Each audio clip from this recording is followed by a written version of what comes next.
Olá a todos!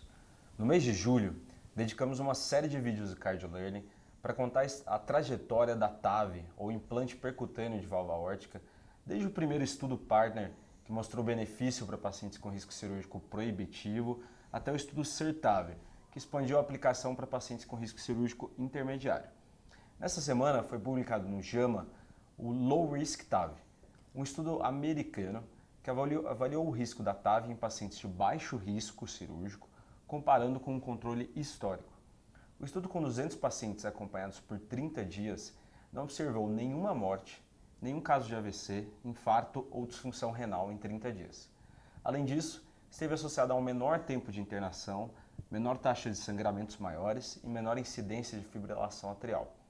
O estudo aponta para uma segurança do uso da TAV em pacientes de baixo risco e vem a somar com os resultados do estudo randomizado Notion, apresentado no ACC de 2018, e com os futuros estudos randomizados em curso, como o Partner 3.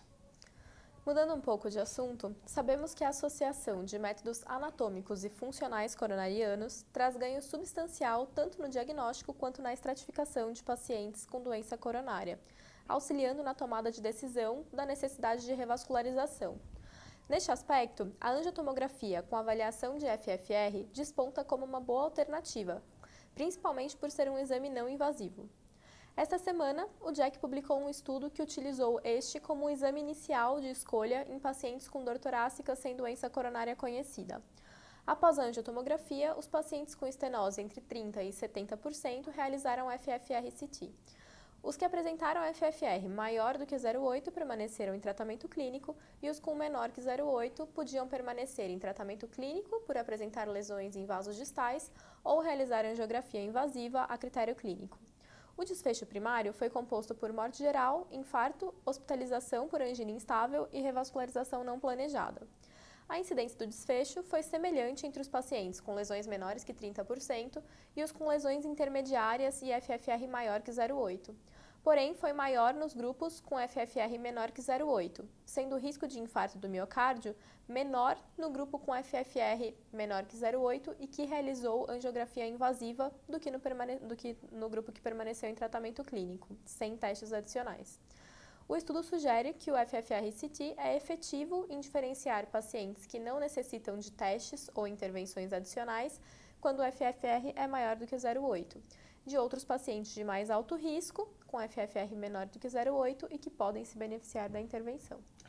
Agora, falando sobre estatina, quando nós pensamos em estatina no cenário de prevenção primária, a conduta sugerida pelo guideline americano para pacientes não diabéticos e com LDL menor do que 190 é calcular o risco de eventos cardiovasculares em 10 anos. Pacientes com risco maior do que 7,5% teriam benefício do uso da estatina.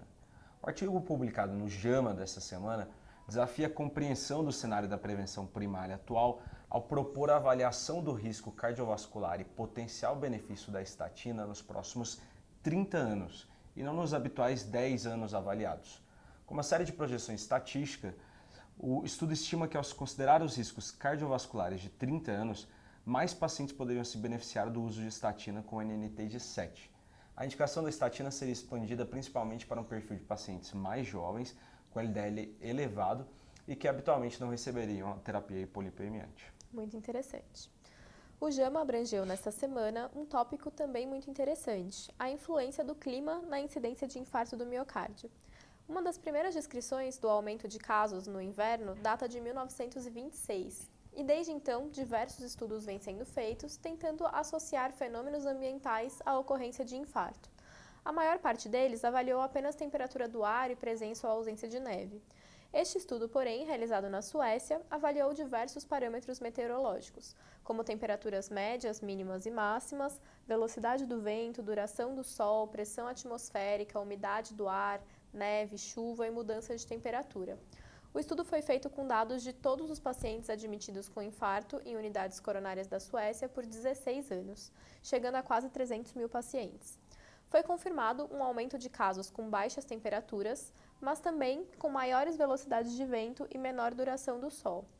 A associação mais pronunciada foi com a temperatura do ar, sendo que um aumento de 7,4 graus Celsius na temperatura foi associado a uma redução de 2,8% no risco de infarto, tanto com quanto sem supradesnivelamento do segmento ST.